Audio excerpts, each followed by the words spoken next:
Why do you love the way you do? Why do you pull away or cling too tight? It's not random. It all started in your childhood. The way you express love says a lot more about your past than you might think. It's not just your personality. It's a survival strategy. You might be protecting yourself without even realizing it. In this video, we're diving into how your childhood influences the way you express love. And trust me, once you see it, you can't unsee it. Your relationships will never look the same again. Chapter 1. The avoider ever feel like you just need space in relationships? Like real emotions make you uncomfortable? You might be an avoider. Avoiders shut off feelings to protect themselves. They think distance keeps them safe. This usually starts in childhood. Maybe you grew up in a house where feelings weren't shown. Being strong meant being independent, not emotional. If you got upset, no one really comforted you, so you learned to bottle things up. As an adult, you might come off cold or detached. Not because you don't care, but because it feels risky to care too much. You shut down instead of opening up. You stay in control by not feeling. But that also keeps real love at arm's length. Ever felt like vulnerability is a threat? It's like it's safer to pretend everything's fine? You're not broken. You just learned to protect yourself early on. But maybe now it's time to learn that love doesn't have to hurt.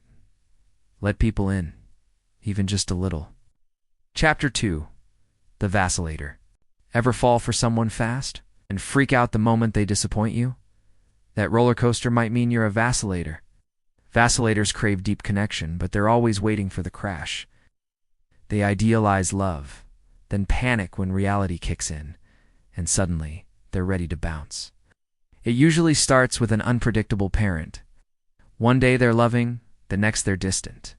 You never knew what version of them you'd get. So you grew up always chasing affection, but never really feeling safe. Now, as an adult, you're constantly on edge. You read into every text, every pause, every shift. Even the smallest distance makes you question everything. You want love, but you don't trust it'll last. So, you push people away before they can leave. Sound familiar? Do you feel like you're always bracing for impact in relationships? You're not too sensitive? You're just used to love being unstable. But real connection isn't supposed to be chaos. You can have calm, consistent love and still feel deeply. Chapter 3. The Controller. Are you the one who has to be in charge? Feel anxious when things don't go your way? You might be a controller, not because you're bossy, but because control feels like safety. Letting go that feels terrifying. Control keeps the chaos out. Controllers usually grow up in unsafe homes. Nobody had their back, had to take care of themselves, fast. They learned early that vulnerability equals danger. So they became tough, emotionally armored. As adults, they're the ones with a plan. They like order, rules, and routines. When things go off script, stress hits hard. They may snap or get angry, not to hurt, but to protect. They're scared of feeling powerless again. Do you get frustrated when things aren't done your way? Or feel like nothing works unless you're in control? It's okay. You've been through things. But real love isn't about control. It's about trust. And trust starts when you allow yourself to not have all the answers. Chapter 4. The pleaser. Are you always putting everyone else first, saying yes? When you want to say no, you might be a pleaser. Pleasers make others happy to feel safe, even if it means ignoring themselves. Their biggest fear? Disappointing people. This usually comes from having supercritical or unpredictable parents. Maybe you were the good kid. You learned that if you were easy and polite, you'd avoid trouble. So, you became hyper-aware of people's moods. Keeping others happy became your job.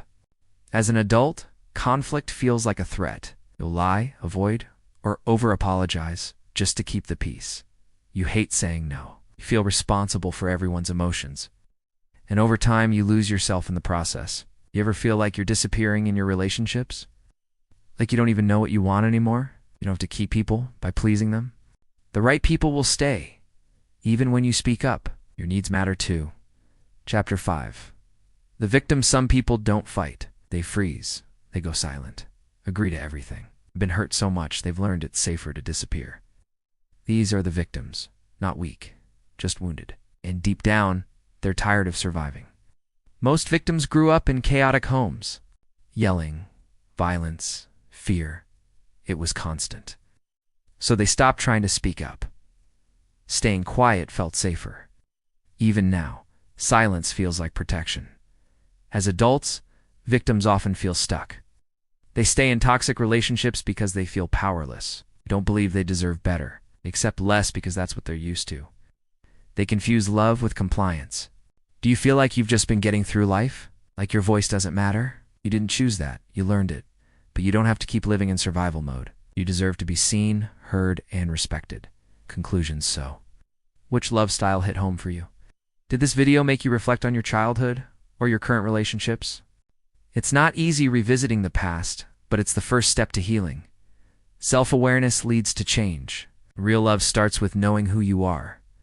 Now, I want to hear from you. Which part of the video stuck with you the most? Drop it in the comments. Let's open up the conversation. And if this helped you in any way, hit that like button. It really supports the channel. Don't forget to subscribe and turn on notifications. There's a lot more coming your way. Thanks for watching, and remember, you're not your past. You're allowed to grow beyond it.